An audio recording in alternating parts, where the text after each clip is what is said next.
আপনি পৃথিবীর যে প্রান্তে যান না কেন, সুন্দরবন আপনাদের কাছে একটা প্রিয় জায়গা। এই সুন্দরবনের অলিতে গলিতে ছোট ছোট মার্কেট গড়ে উঠেছে। এই মার্কেটগুলির মধ্যে কিছু সংখ্যক মানুষ দেখতে পাচ্ছেন, তারা বাজার করছে এবং এই মার্কেটের মধ্যে ঘোরাঘুরি করছে, সবজিগুলি কিনছে, আবার কিছু মানুষ সবজি বিক্রয় করছে। সুন্দরবনের মানুষ প্রধানত জমি চাষ করে, কৃষক, এবং তারা কিন্তু সবজি চাষ করে এই মার্কেটে বিক্রয় করে, তাই সবজির দাম এই সুন্দরবনে অনেক কম দাম।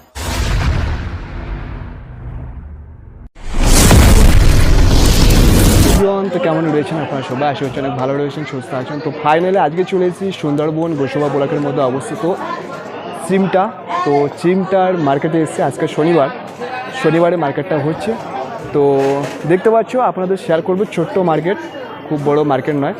তো সুন্দরবনের একদম প্রত্যেকটা গ্রামের মধ্যে এই মার্কেটটা গড়ে উঠেছে, নদীর কাছাকাছি।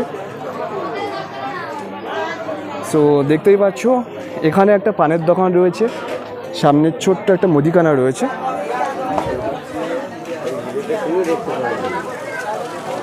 এইটা একটা মুদিখানা রয়েছে, আর এই দিকটা দেখতে পাচ্ছেন সবজি বাজার। তো এই ছোট্ট ঘরটার মধ্যে কিন্তু সব কিছু রয়েছে, আপনাদের একটু ভালোভাবে দেখায়। তো দেখতে পাচ্ছ একজন দাদু শাকই নিয়ে এসছে, কুলপি শাক না কি শাক, যাই হোক, তো শাক নিয়ে এসছে। আর এই কিন্তু বাজার, তো চিমটের বাজারটা কিন্তু তত বড় বাজার নয়, তো ঠাকুর মাছ এসছে। আর এই ছোট্ট বাজার, এখানে কিন্তু সমস্ত কিছু সবজি বসছে দেখতে পাচ্ছে।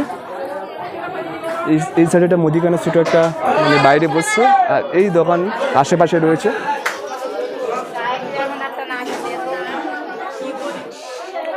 তো এটাই কিন্তু ছোট্ট একটা মার্কেট। তো দাদু একটা, ও দাদু, বেচাকেনা হচ্ছে ভালো? বেচাকেনা হচ্ছে ভালো? অনেক লোক কম দেখতে পাচ্ছি, এত লোক কম কেন? বাজার হয়ে গেছে। আচ্ছা, বাজার হয়ে গেছে।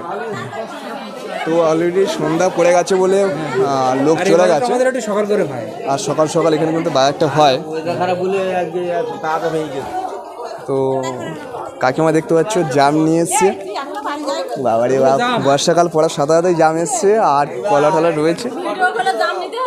আর এই ছোট্ট বাজারটার মধ্যে কিন্তু যথেষ্ট লোক হয়েছিল, কারণ সন্ধ্যা পড়ার সাথে সাথে অনেকে কিন্তু বেরিয়ে গেছে। তো এইটাই বলেছিলাম যে মুদিখানা এই একটা রয়েছে,